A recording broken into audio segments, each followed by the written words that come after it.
Your dog looks at you like you hung the moon, your cat looks at you like you're mildly inconvenient furniture that occasionally produces food, and somehow you love them both. But here's what's strange about that second relationship. Your cat is not fully domesticated. Biologically, genetically, and behaviorally, the animal currently ignoring you from across the room sits in a category that no other common pet occupies, somewhere between wild animal and companion, belonging completely to neither world.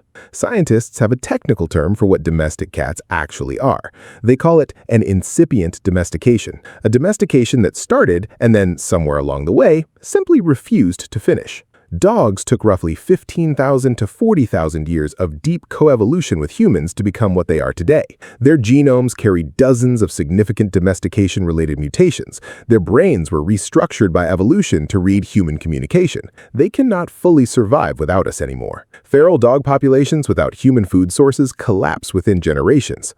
Cats have been around humans for approximately 10,000 years, have accumulated a fraction of those genetic changes, still hunt instinctively whether they are fed or not, can go feral and thrive independently anywhere in the world, and have never evolved the ability to reliably understand a pointing finger. They are, by every scientific measure, about halfway through becoming a domesticated animal. The process just stopped. And the reason it stopped tells you something profound, not just about cats, but about what domestication actually is, and whether cats were ever really trying to become something different in the first place. To understand how cats ended up here, you have to go back roughly 10,000 years to one of the most consequential moments in human history. Not war, not exploration, grain storage. The Fertile Crescent, the arc of land sweeping from modern Israel through Lebanon, Syria, Turkey, and Iraq down into Iran, was where agriculture was born. Around 10,000 BCE, human groups in this region made the shift from hunting and gathering to farming. And with farming came something that had never existed before in nature: permanent, enormous concentrations of stored food in one place. Grain silos, granaries, warehouses of calories sitting stationary and vulnerable, and mice found them almost immediately. To the farming communities of the Fertile Crescent, rodent infestation wasn't a minor annoyance, it was a survival threat. A single year's harvest destroyed by rats and mice could mean starvation. Rodent control wasn't a convenience, it was an agricultural necessity. And somewhere in the wildlands surrounding those early farms, a small wildcat species had spent millions of years evolving into the world's most efficient small rodent hunter, Felis sylvestris libica, the Near Eastern wildcat. Slightly larger than a modern house cat, with a sandy, striped coat suited for the arid landscapes of the Middle East, a solitary territorial ambush predator that had been hunting mice in exactly this region for millions of years before humans arrived. When human farming created an enormous, permanent concentration of rodents in one spot, wildcats did what any intelligent predator would do. They walked toward the food source. What happened next is almost identical to dog domestication, but with one fundamental difference that changed everything. In wolf domestication, the key pressure was on the wolves to change. Wolves that were calmer, friendlier, and more communicative around humans survived better and passed on those traits. Over thousands of generations, selection pressure slowly reshaped wolf behavior, wolf cognition, and eventually wolf physiology into something new. Dogs were built by evolution through a long, grinding process of becoming less wolf. Cats didn't need to change at all. They just needed to show up and do what they already did. A wildcat hanging around a grain store was, from day one, providing direct and obvious value to the farmers whose food it protected. Unlike wolves, who needed to transform into cooperative hunting companions before humans had real reason to tolerate them, wildcats were already delivering a service in their natural, unmodified state. There was no selection pressure on cats to become friendlier, more communicative, or more emotionally dependent on humans. What worked for them was already working. The only trait that needed to shift was the one critical threshold: tolerance of human proximity. Wildcats that could hunt near people without panicking were more successful than wildcats that couldn't. That single behavioral filter, lower fear threshold around humans, is the main selection pressure that separates a domestic cat from a wildcat. And it's a remarkably thin line. A landmark 2017 study published in Nature, Ecology, and Evolution by Claudio Ottoni and colleagues analyzed the DNA of over 200 ancient cats across archaeological sites across Europe, the Middle East, and Africa, spanning thousands of years of history. Their findings revealed that cat domestication didn't happen once in one place. It happened in two distinct waves. The first wave began in the Fertile Crescent around 9,500 years ago, the original farm cats moving into grain stores alongside the first agriculture. These cats spread gradually through the ancient Near East. The second wave came from ancient Egypt roughly 1,500 years ago, and it was far more consequential. Egyptian cats carrying a distinct lineage spread through Mediterranean networks with extraordinary speed, eventually replacing most of the earlier Fertile Crescent lineage across Europe and Asia. The domestic cat you share your home with almost certainly descends primarily from this Egyptian population. The Egypt connection isn't mythology or coincidence, it's genetic fact. Ancient Egypt's relationship with cats is one of the most extraordinary in the history of human-animal interaction. The goddess Bastet, protector of the home, of women, of fertility, was depicted as a cat or as a woman with a cat's head. Killing a cat in ancient Egypt, even accidentally, was punishable by death. When a household cat died, the entire family entered mourning, shaving their eyebrows as a sign of grief. Herodotus, the Greek historian who visited Egypt around 450 BCE, reported that when fires broke out, Egyptians were more concerned with preventing cats from running into the flames than with fighting the fire itself. Thousands of cat mummies have been discovered in Egyptian burial sites, some as religious offerings, some as beloved companions interred with their owners. Egypt didn't just domesticate cats more thoroughly than anyone else, Egypt worshipped them. And through Egyptian trade networks carried on Phoenician ships across the Mediterranean, specifically because ship cats controlled the rats that destroyed cargo, cats reached the entire ancient world. By 500 BCE, domestic cats were in Greece. By the time of the Roman Empire, they were across all of Europe. By the medieval period, sailors had carried them to every continent humans reached. The tabby coat pattern, the distinctive striped markings of the most common domestic cat, didn't become widespread until the Ottoman Empire in the medieval period, spreading through the same trade routes. Even the cat's physical appearance kept evolving long after domestication began, sculpted slowly by different human environments across different centuries. But here is where the cat story diverges sharply from the dog's. Study the genomes of domestic dogs compared to wolves, and you find extensive evidence of what scientists call positive selection, genes that changed significantly because they provided survival advantages in a human environment. Dogs show notable changes in genes related to starch digestion, fear and aggression responses, social bonding chemistry, and crucially, in genes connected to reading and responding to human behavior. A 2010 study found that dogs had been shaped by selection across at least 36 genomic regions compared to wolves. The dog genome was rewritten by domestication. A 2014 study published in the Proceedings of the National Academy of Sciences sequenced the domestic cat genome and compared it directly to the wild cat. The results were striking for what they didn't show. Cats had far fewer domestication-related genetic changes than dogs.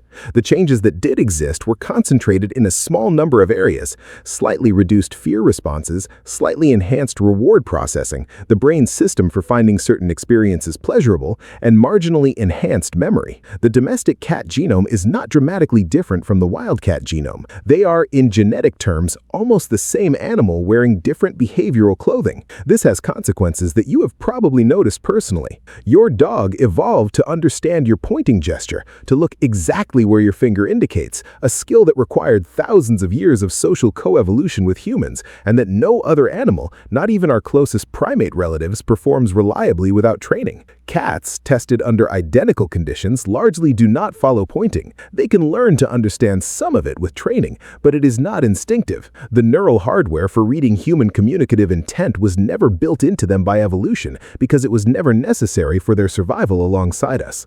When you look into your dog's eyes, both of you release oxytocin, the bonding hormone, in measurable quantities, creating a genuine biological feedback loop of mutual attachment. Cats produce some oxytocin response during positive interactions with her owners, but the effect is far less consistent, far less reliable, and far less universal across individuals. Some cats bond deeply and show genuine oxytocin responses. Others don't, and there's no particular genetic puzzle about why. The selection pressure to develop that bonding chemistry simply wasn't as strong for cats as it was for dogs. And yet, cats did develop one remarkable communicative adaptation that is almost never discussed, and it reveals something extraordinary about the nature of their relationship with humans. Adult cats do not meow at other cats. Wild cats use meowing primarily as a juvenile distress call, kittens crying for their mothers, and adult wild cats largely abandon vocalization in favor of scent marking and silent body language when communicating with other adults. Domestic cats, however, meow constantly at humans. They have developed an entirely separate communication system specifically for interacting with people, one that appears to have no equivalent in any wildcat population. Acoustic researcher Nicholas Nicastro spent years analyzing cat vocalizations and found that domestic cat meows had evolved to be higher-pitched, more varied in tone, and more acoustically similar to human infant crying than wildcat calls. Cats didn't develop this accidentally. The calls that got responses from humans that triggered feeding, attention, or door-opening behavior were the calls that reinforced. Over generations, cats that produced more human-responsive sounds survived and reproduced better than cats that didn't. Domestic cats evolved a new language specifically to manipulate the humans they lived with, and it works on you every time. The purr is even more sophisticated than it appears. Cats purr at frequencies between 25 and 150 Hz, a range that promotes bone density growth and tissue healing, which is why purring evolved originally as a self-soothing mechanism for injured or stressed cats. But researchers at the University of Sussex discovered a specific type of purring that cats produce when they want something, food usually, that embeds a higher frequency cry inside the normal purr. Humans find this embedded frequency urgently compelling in a way they can't consciously explain or suppress. You don't just hear a solicitation purr, you feel it as a need to respond. Cats didn't learn this trick consciously, evolution gave it to them because the cats that could compel human responses were the cats that ate better. Cats have been quietly engineering human behavior for 10,000 years, and we have been responding helpfully the entire time, under the impression that we were the ones in charge of the relationship. But there is a shadow side to this story that is genuinely difficult to ignore. Because cats never fully domesticated, because they retained their full hunting instincts, their independence, and their ability to survive without humans, the ecological consequences of their global spread have been catastrophic in ways that dogs, as a more controlled and dependent species, never replicated. A 2013 study published in Nature Communications estimated that free-ranging cats kill between 1.3 and 4 billion birds and between 6 and 22 billion small mammals in the United States alone every year. Globally, domestic and feral cats have contributed to the confirmed extinction of at least 63 species of birds, mammals, and reptiles. On islands, where unique endemic species evolved for millions of years without mammalian predators, the arrival of cats has been particularly devastating. Cats contributed to the extinction of the Stevens Island wren in New Zealand, the Guadalupe storm petrel off Mexico, and dozens of other island species that had no evolutionary experience with a fast, silent, small mammal predator and no behavioral response to one. The feral cat population globally is estimated at between 480 and 600 million animals, roughly matching or exceeding the domestic population. These are not lost or abandoned pets. They are wild animals exploiting the same ecological niche that drew the original Fertile Crescent wildcats toward human settlements, a landscape structured by humans that happens to be full of prey. They are doing exactly what cats have always done. Nobody domesticated them. Nobody needed to. They never stopped being what they were. Inside every house cat, the wild machinery is still completely intact. It hunts, whether it is hungry or not. Studies consistently show that well-fed cats kill at nearly the same rate as hungry ones because hunting is not driven by hunger, but by a separate hardwired instinct. It can revert to feral independence within a single generation when removed from human environments. Its amygdala, the brain region governing fear and aggression, is structurally similar to a wild cat's, not a dog's. Unlike dog brains, which show significant structural changes from domestication, cat brains were never fundamentally restructured by living with humans. The predator is still there, housed inside a social context it tolerates rather than needs. This is the precise and correct definition of what a cat is. Not a domesticated animal, not a wild animal, something genuinely new, a wild predator that determined 10,000 years ago that living near humans was advantageous, adapted just enough to make that proximity comfortable, and then stopped adapting, not because it couldn't go further, but because it didn't need to. It had found a workable arrangement. Why change? The dog gave up its independence to join us. It crossed a biological threshold it can never recross. It built a one-way bridge between its world and ours and then burned it. The cat walked up to the same threshold, looked at it for a long moment, and sat down right on the edge, watching, deciding, technically present, fully uncommitted. In 2004, archaeologists excavating a 9,500-year-old burial site in Cyprus found something that stopped them. The grave contained a human skeleton, an adult, likely of high status based on the offerings buried alongside them. A few inches from the human's left shoulder lay the skeleton of a small wildcat, carefully placed and oriented to face the same direction as the person. No cuts, no signs of sacrifice. The cat appeared to have been buried as a companion. It is the oldest known evidence of a relationship between humans and cats, and it is already, at 9,500 years old, recognizable. A person, a cat, placed carefully together, facing the same direction, but each ultimately, if you look closely enough, still something separate. Nothing about that has changed.